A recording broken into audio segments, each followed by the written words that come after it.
जी अस्सलाम वालेकुम। आज हमारा 5वां इन पेज का लेक्चर है।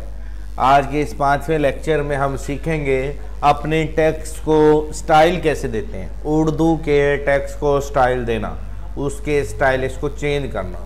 तो सबसे पहले इन पेज की फाइल पे आ जाएंगे। जैसा कि ये लास्ट डे हमने काम किया था, तो आज हम इस पे स्टाइल देना सीखेंगे। तो अपने पहले नाम को सिलेक्ट करें और स्टाइल चेंज करने के लिए ये एक बटन है, इसके अंदर हम जाएंगे। इस बटन में जो खताती उर्दू की राइटिंग होती है उसे कहते हैं जमील नूरी नस्तालिक। नूरी नस्तालिक ये सिलेक्टेड जो पहला फाउंट है वो नूरी नस्तालिक होता है। अब अगर हमने कोई चेंज करना है तो ये तमाम फाउंट्स मौजूद हैं। जिस फाउंट पे क्लिक करेंगे, ये देखें, ये मैंने फाउंट लगा दिया, इसका नाम है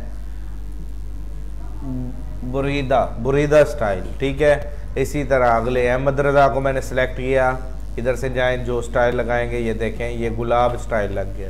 ठीक है, हामिद रज़ा को मैंने सेलेक्ट किया, इस पे कौन सा लगाना चाहता हूँ, ये मैंने लगा दिया जबीन अटैलिक। ठीक है, इसी तरह आपने तमाम 5-10 नाम जो लिखे होंगे उन सारों को बारी बारी सिलेक्ट करें और स्टाइल लगा के देखें। ये मस्जिद फाउंट लगा दिया मैंने नवाज शरीफ पे, तो ये देखें तमाम मस्जिद के मेंबर जैसे फाउंट बन गए। इमरान खान को हमने सेलेक्ट किया, इमरान खान को भी कोई स्टाइल दे देते हैं। इधर एक कमर के नाम से फाउंट है, ये तल्लत लगा देते हैं, तो ये तल्लत फाउंट लगा दिया। तो इस तरीके से हमने आज के इस 5वें लेक्चर में सीखा कि उर्दू के फाउंट स्टाइल कैसे चेंज करते हैं। तो इस बटन में जाने के बाद, ये जो बटन है मेंशन कर दिया मैंने, इस बटन में जाने के बाद ये तमाम उर्दू के फाउंट स्टाइल हैं, इनको बारी बारी खोलें और ये फाउंट स्टाइल लगाकर देखें और प्रैक्टिस करें। उन्वान फाउंट लगाएंगे तो उन्वान में शिफ्ट हो जाएगा।